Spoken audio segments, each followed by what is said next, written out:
Je ne sais pas comment ils ont fait. Tout ce que je sais, c'est qu'ils l'ont fait.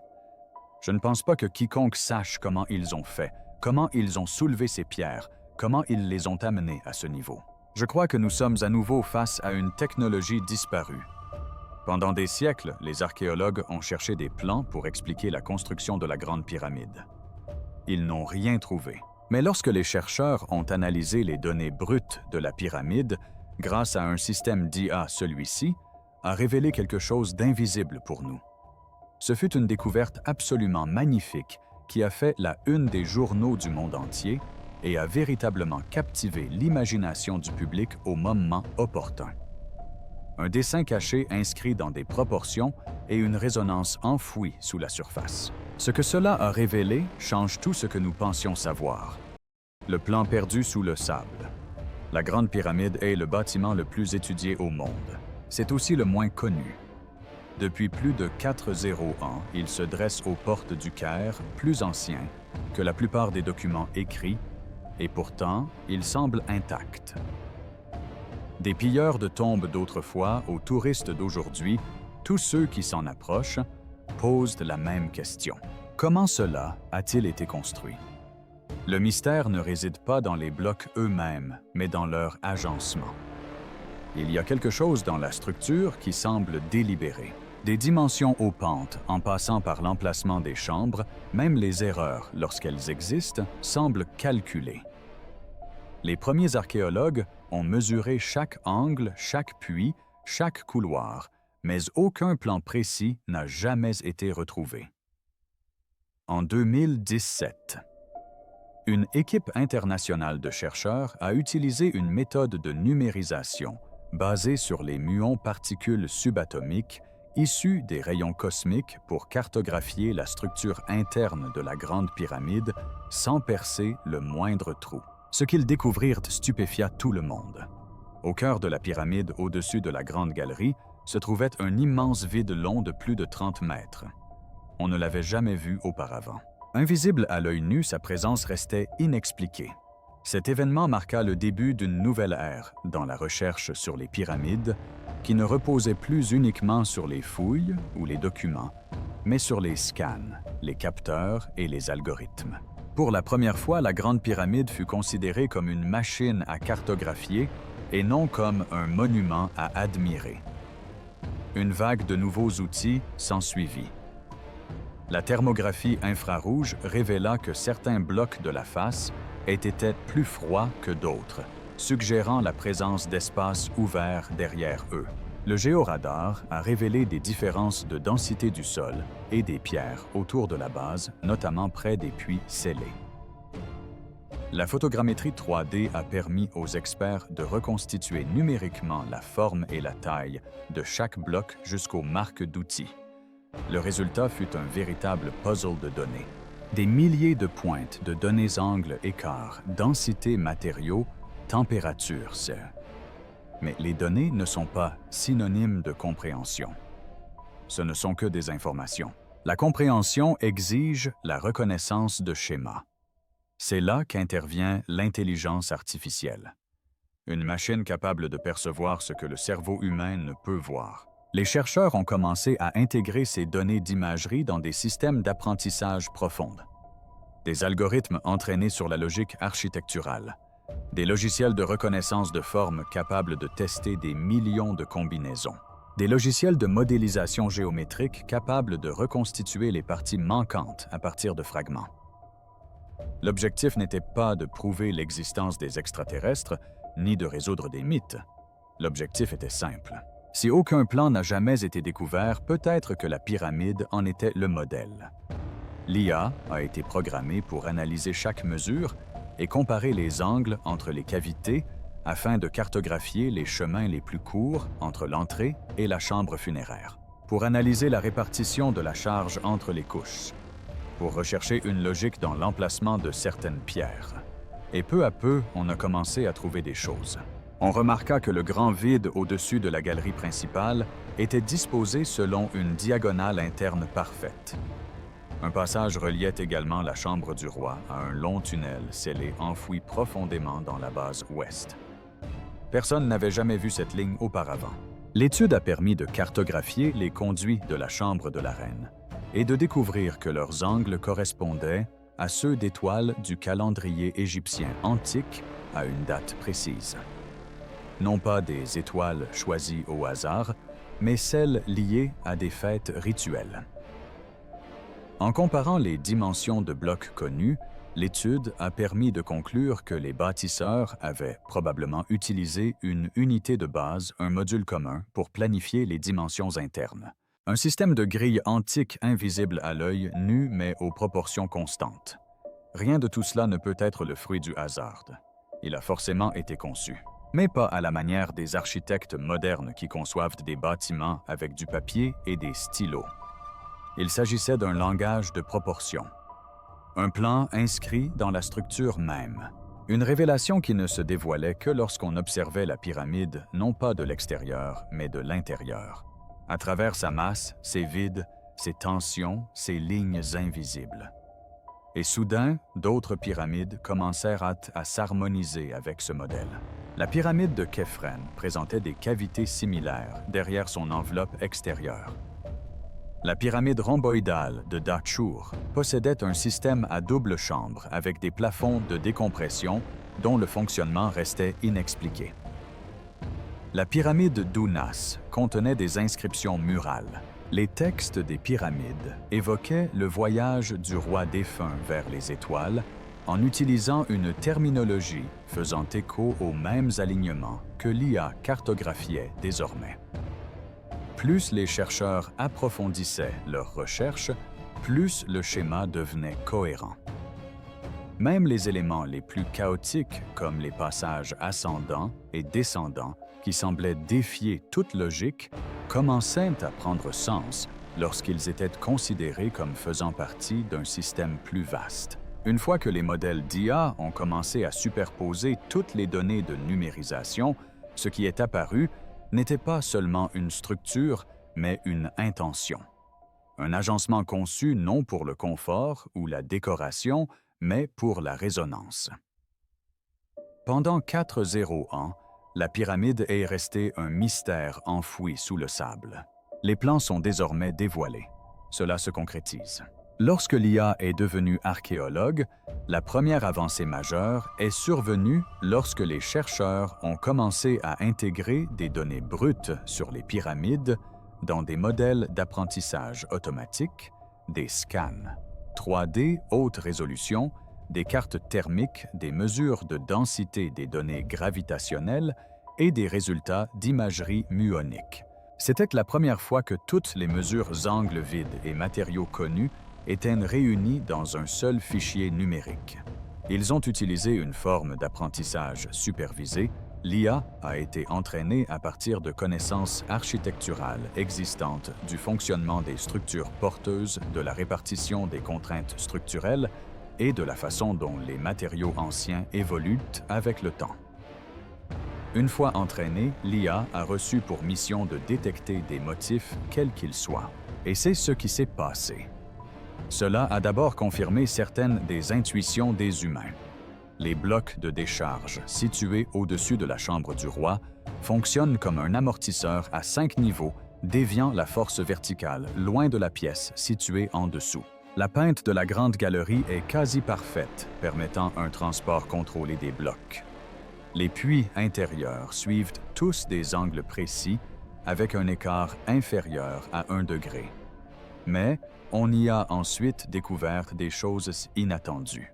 Le vide au-dessus de la grande galerie n'était pas dû au hasard. Selon l'IA, sa position répartit la charge structurelle plus uniformément sur le noyau supérieur, tout en reflétant l'angle de la chambre principale à la manière d'un plan d'ensemble. L'IA a ensuite repéré des dizaines d'alignements correspondant à des corps célestes. Les conduites de la chambre de la reine n'étaient pas seulement orientées vers les étoiles. Leurs angles et leurs longueurs respectaient un rapport régulier que l'on retrouve dans d'autres pyramides. L'IA a suggéré qu'il ne s'agissait pas de gestes symboliques, mais de repères mathématiques précis. Elle a également décelé un rythme. En comparant les blocs des niveaux inférieurs à ceux des niveaux supérieurs, L'IA a calculé que la taille des blocs suivait un algorithme de réduction progressive diminuant la masse dans l'ordre précis pour équilibrer le poids et minimiser les contraintes.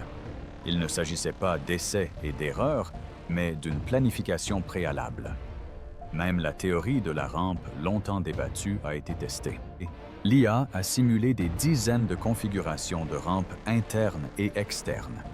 Elle a constaté qu'une rampe interne en spirale aurait permis une progression ascendante continue sans obstruer les niveaux inférieurs, ce qui correspond aux anomalies internes détectées par les analyses Mouin.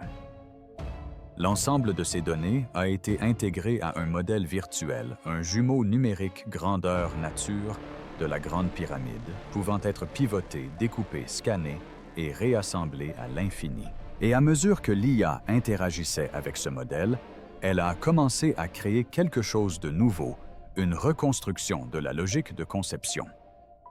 Il ne s'agit pas simplement de plans, mais d'une approche bien plus puissante car elle suggère que les plans étaient présents à l'intérieur de la pyramide depuis toujours, non pas sur du papyrus ou des tablettes de pierre, mais intrinsèquement liés à sa géométrie même. L'IA a identifié des unités de base récurrentes.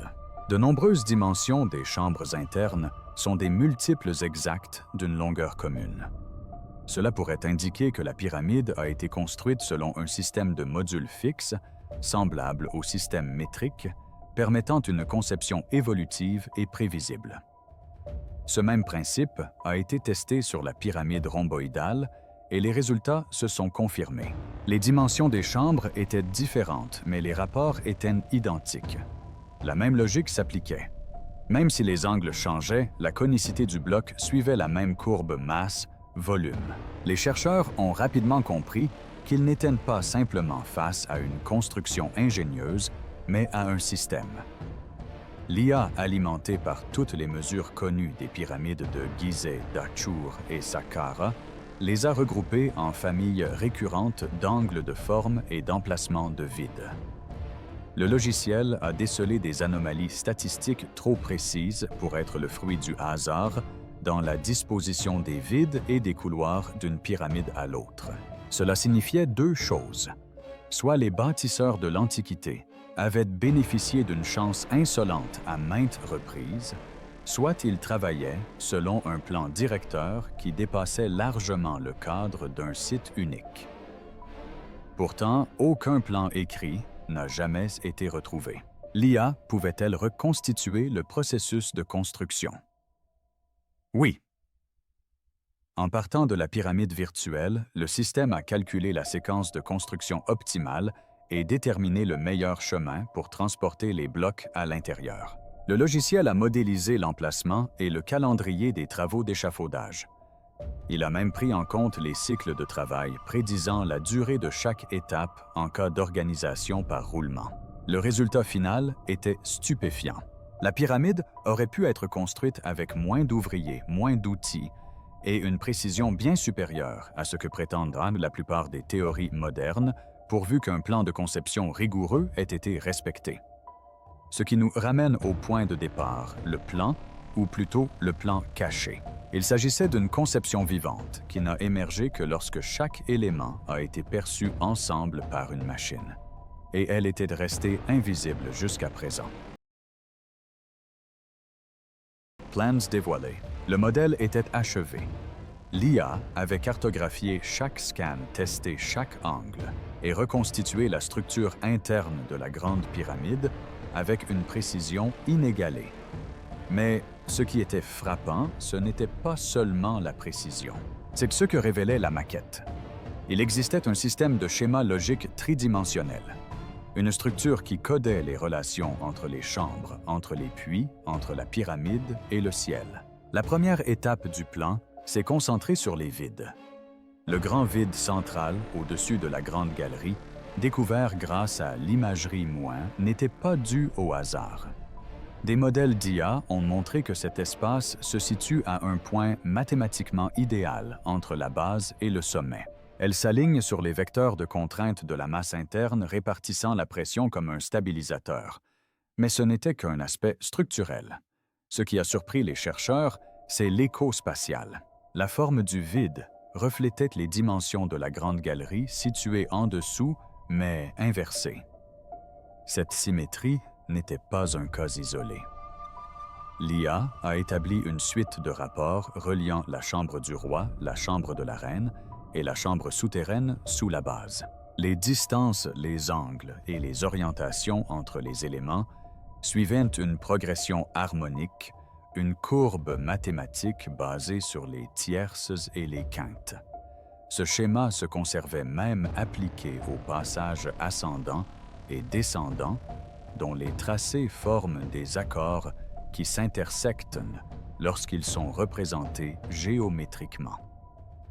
L'IA a qualifié cela de logique interne récursive, signifiant que la structure était construite à partir d'unités auto-répétitives à la manière d'une fractale. Cette idée à elle seule a bouleversé la façon dont les experts percevaient la pyramide dans son ensemble. Puis, ils se sont penchés sur sa géométrie. De nombreuses théories affirmaient que la pyramide recelait des constantes mathématiques. Le nombre d'or pi, la suite de Fibonacci. La plupart de ces idées avaient été rejetées comme relevant de la numérologie. Mais l'IA ne cherchait pas de symboles, elle mesurait. On a constaté que le périmètre de la base de la Grande Pyramide divisé par sa hauteur était étonnamment proche de 2 fois pi. Ce fait était connu. Mais on a également montré que ce même rapport apparaissait dans l'angle du passage descendant, une correspondance géométrique et non une simple coïncidence. Plus surprenante encore, la longueur des chambres mesurées à l'aide de l'unité de base reconstituée par l'IA suivait une loi de puissance de 2. Cela signifie que le volume de chaque chambre n'était pas aléatoire, mais s'inscrivait dans une progression structurée. Les constructeurs ne se contentaient pas d'empiler des blocs. Ils codaient des opérations mathématiques.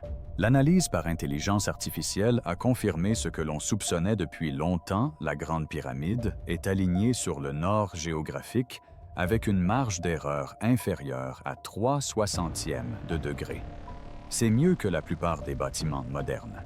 Le modèle d'IA a prolongé les lignes reliant la base et le sommet de la pyramide, afin de cartographier leur intersection avec l'horizon et le ciel.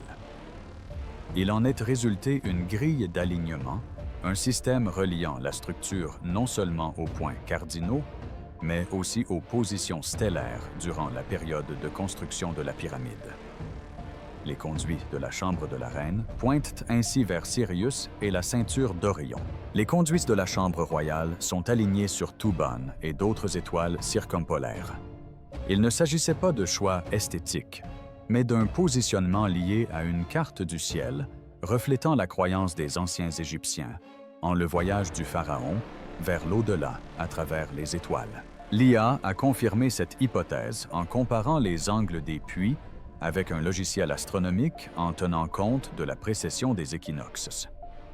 La concordance était frappante, trop frappante pour être écartée.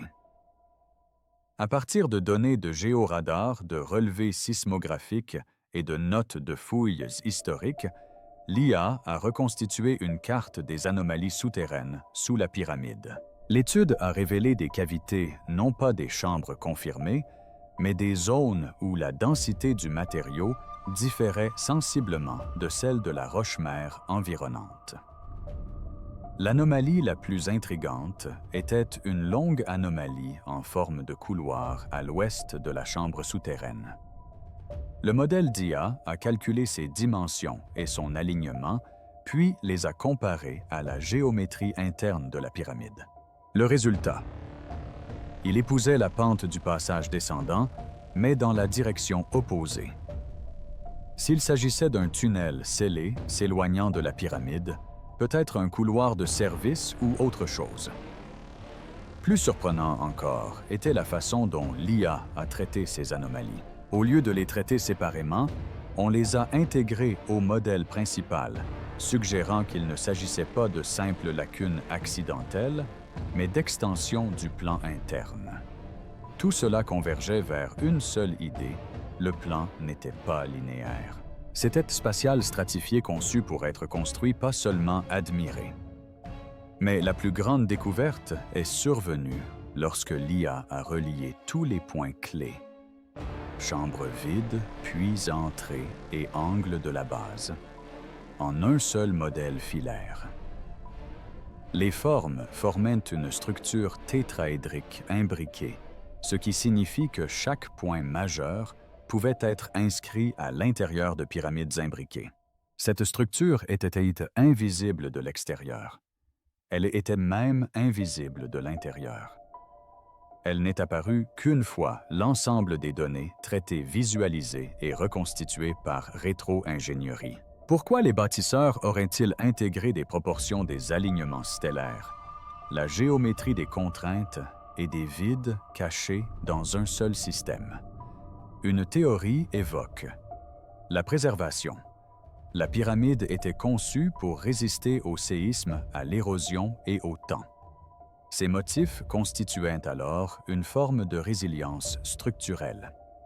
Une autre théorie plus symbolique suggère que le plan était une carte cosmique, une manière de refléter l'ordre céleste sur Terre. Une autre hypothèse qui gagne du terrain est que la Grande Pyramide était une machine, à savoir une archive physique utilisant les relations spatiales plutôt que le langage. Ces schémas impliquent que la Grande Pyramide n'était pas une structure improvisée et qu'elle a été conçue avec préméditation à tous les niveaux. Voilà le genre de preuve qu'aucun parchemin ancien n'aurait pu révéler. Seule une machine pouvait déchiffrer la logique de la pyramide de l'intérieur. Si le plan est exact, tout change. On a toujours considéré la Grande Pyramide comme un tombeau, mais il y a un problème. On n'y a jamais trouvé de momie ni de sarcophage scellé d'un nom royal. Et maintenant, après tout ce que l'IA a révélé, il devient de plus en plus difficile de croire que l'inhumation ait jamais été sa fonction première. Si le plan décodé est correct, si la structure a réellement été conçue avec une telle précision, alors la fonction de la pyramide pourrait n'avoir aucun lien avec la mort. Le premier indice réside dans ce que l'IA n'a pas détecté. Dans la chambre du roi, souvent considérée comme le lieu de repos du pharaon, les mesures obéissent à des règles mathématiques. La chambre n'est pas centrée dans la pyramide. Elle est décentrée, positionnée de manière à optimiser l'équilibre des contraintes sur les assises supérieures. L'IA a révélé que cette position réduit la compression verticale en redirigeant la force le long de 5 couches de granit du plafond. Il s'agit là d'ingénierie de pointe et non d'aménagement funéraire. Même le soi-disant sarcophage est suspect. Il est trop volumineux pour avoir été introduit par un passage connu. Elle n'est pas décorée et résonne au sens propre du terme. Des tests acoustiques effectués dans la chambre du roi montrent que le caisson réagit fortement aux vibrations sonores, notamment dans les basses fréquences. Les murs de la chambre aussi. Des chercheurs ont mesuré une résonance soutenue à des fréquences spécifiques dont les caractéristiques correspondent aux dimensions de la chambre et à la densité du matériau. Des simulations d'intelligence artificielle l'ont confirmé. La chambre fonctionne comme une cavité résonante, amplifiant et prolongeant les sons de manière prévisible. Il est possible que la chambre n'ait pas été conçue pour un corps, mais pour un son. Cette idée n'est pas nouvelle. Lors de simulations de la chambre, avec des modèles sonores, une régularité est apparue. Les fréquences autour de 70 Hz résonnaient plus longtemps, plus fort et plus clairement que les autres.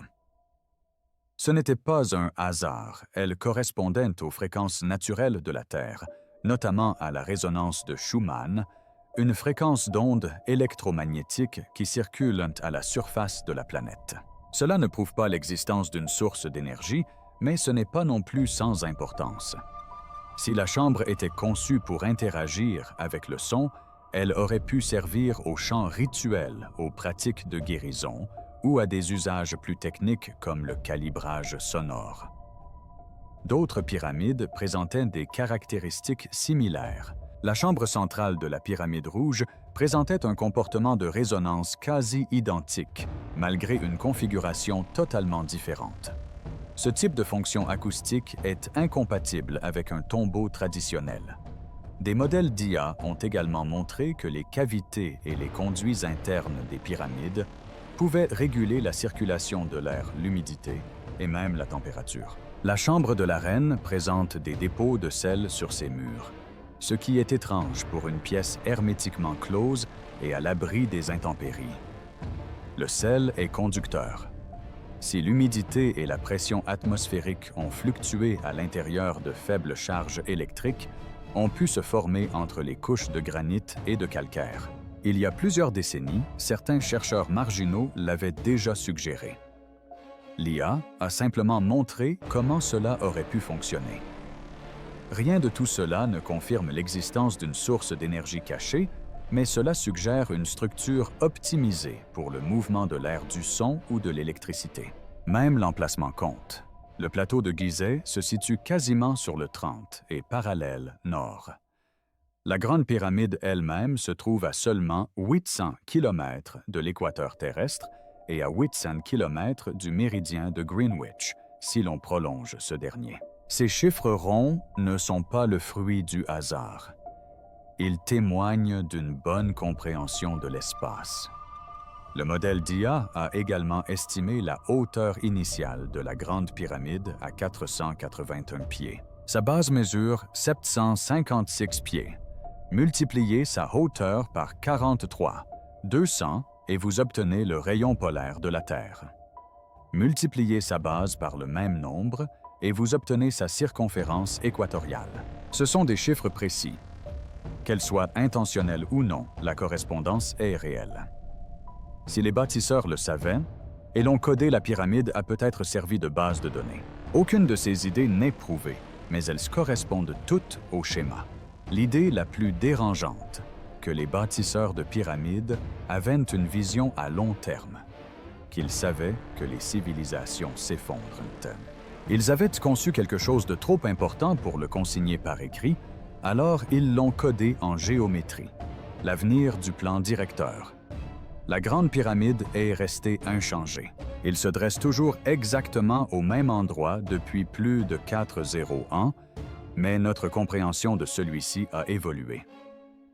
La prochaine étape est déjà en cours. Les chercheurs utilisent le modèle généré par l'IA pour orienter de nouvelles investigations. Au lieu de s'en remettre à la chance ou de fouiller au hasard, les archéologues disposent désormais de coordonnées.